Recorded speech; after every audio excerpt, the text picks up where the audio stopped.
The genealogies of Noah and his 3 sons are crucial if we desire to understand who we are, where we come from, and maybe even where we are going. After the earth was flooded, all human life except those on the ark was destroyed, so here we are presented with a new path and a new beginning. Research shows this genealogy is referred to as the Table of Nations, as it is the table in which the nations would follow. What makes this chapter or genealogy different than other genealogies is it focused on lineage as different tribes of people are defined, instead of the traditional family tree where a father and son would be connected. This chapter follows a long list of cousins that result from a brotherly connection. This particular chapter will set the stage for the nations and the kingdoms to come later in Genesis, and these kingdoms set the course for history. These people discussed within this chapter will make up the nations in which Israel will interact with. Previously, we learned about Noah cursing his son's child, Canaan, the son of Ham, which will drastically impact the future generations. Japheth's sons were Gomer, Magog, Madai, Javan, Tubal, Meshech, and Tiras. From Gomer comes the Celts, Magog comes the Scythians, Madai comes the Medes, Javan comes the Greeks, and Tiras comes the Thracians. Other descendants include Ashkenaz, which comes the Nigia, and Phrygia. Japheth comes the Riphaean, Togarmah comes the Armenians, Elisha comes the Eolians, Tarshish comes the Tartessu, Kittim comes the Cyprus, and Dodanim comes the Trojans. Japheth's descendants mostly settled to the north of where the nation of Israel would eventually reside, and for the most part do not play a great role in biblical events, so not much is said of their successors. And while they do not appear to be cursed in the way of Ham's descendants, they also were not blessed as Shem's descendants were. However, there are some city-states named after some of the descendants. The sons of Gomer were Ashkenaz, Japheth, and Togarmah. The descendants of these 3 sons became 3 tribes who settled to the north of the promised land. These people appear to be the Sumerians, also known as the Scythians. Ashkenaz. From this son of Gomer came the peoples who settled north of Judea into what we call the Fertile Crescent. Japheth, a northern nation, descended from a grandson of Japheth. Genesis chapter 10 verse 3, called Japheth. The name is traced in that of the Riphaean Mountains, in Russia. Josephus identifies the Riphaeans with the Paphlagonians, through whose country on the Black Sea ran the river Rebus.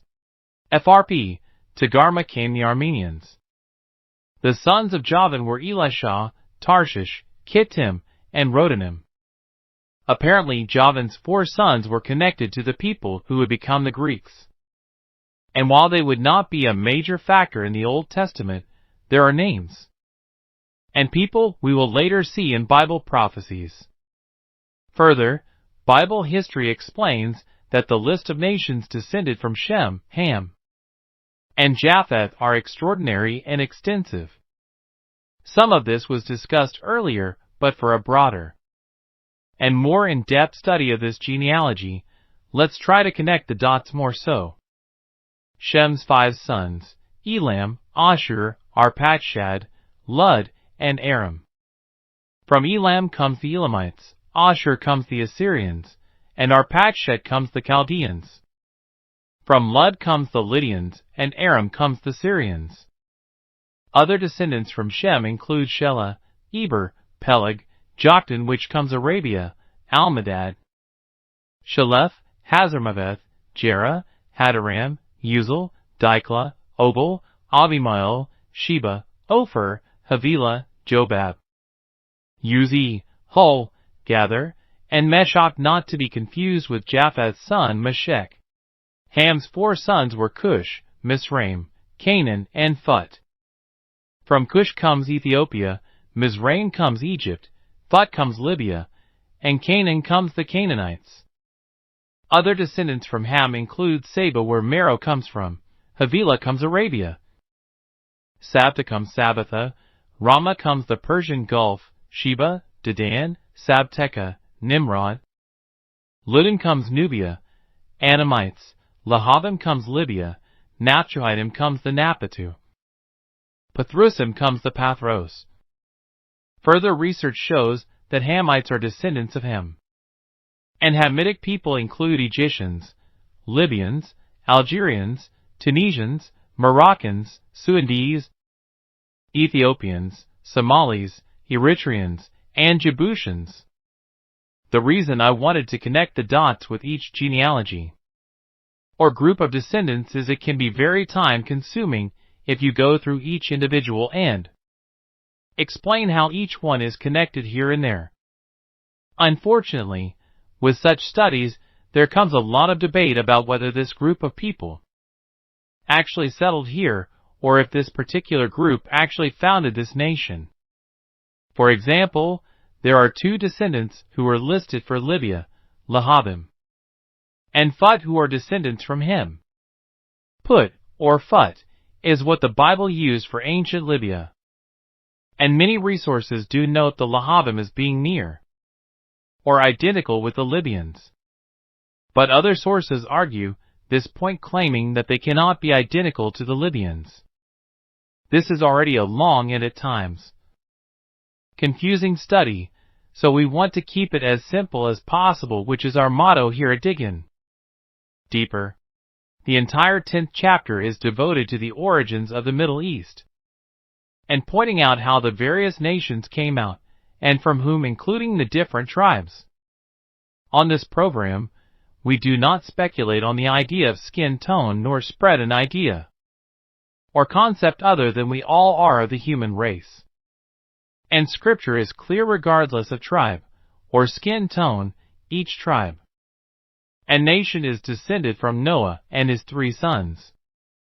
More so, because the bloodline originated with Adam and Noah is a descendant of Adam.